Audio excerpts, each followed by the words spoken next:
এই প্রেম নদীর স্রোতের টানে আমাদের একজন চারণ কবি লিখেছেন, আমি কি আমাতে আছি হরি প্রেমের নয়ন দিয়ে, হারে আমি ঘরের বাহির হয়েছি।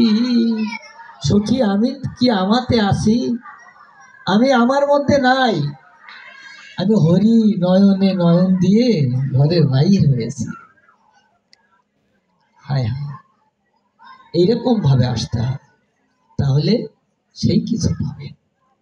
যাই হোক, তো যদি রসাভাস দোষ ঘটে আপনারা কৃপা করে আমাকে ক্ষমা করবেন, আর যদি কিছু বুঝতে পারেন সেটা আমার গুরু কৃপা, আপনারা আপন আপনভাবে গ্রহণ করবেন। আর এই রাস উৎসব এটি জাগতিক কোনো নায়ক নায়িকার অভিনয় নয়, এই আঠামাখামাখি নয়। তিনি এই শ্লোকের মধ্যে বলছেন, নৌস রমণ নহাম রমণী, সে রমণও নয়, আমি রমণীও নই। এটি শুধু ভালোবাসার একটি মহারাজ্য, ভক্ত ভগবানের মিলন, গুরু শিষ্যের মিলন।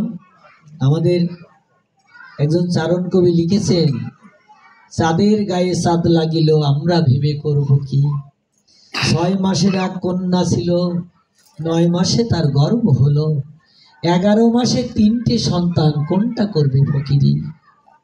চাঁদের গায়ে চাঁদ লাগিল, বলে সে চাঁদ কি, বলে গুরু চাঁদ, শিষ্য চাঁদ গুরু চাঁদের সঙ্গে মিলন হলো।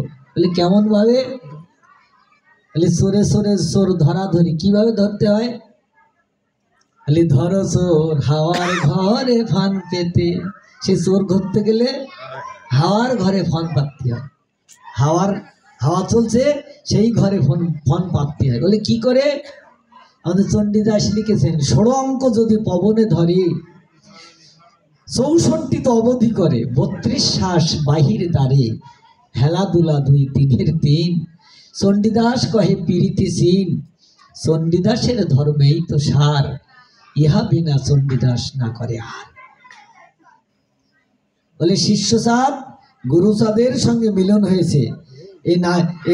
এই গলার নিচে থাকে 20টা চাঁদ, 24.5 চন্দ্রের ওঠা বসা। আকাশে একটি চন্দ্র উঠেছে, তাই আকাশ আলোকৃত করে দিয়েছে, আর 24টি চন্দ্র আছে এই দেহের মধ্যে। 20টি চন্দ্র অধচন্দ্র, শিষ্যচন্দ্র, এইটা মিলন হয় ঊর্ধ্বচন্দ্রের সঙ্গে। ঊর্ধ্বচন্দ্র আছে 4.5টি,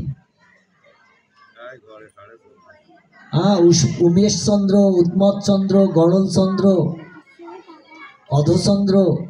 এইরকম ভাবে সে চন্দ্র ধারণ করে রেখেছেন কপালে আমাদের শিব। এই জন্য তাকে সকলেই ভালোবাসে।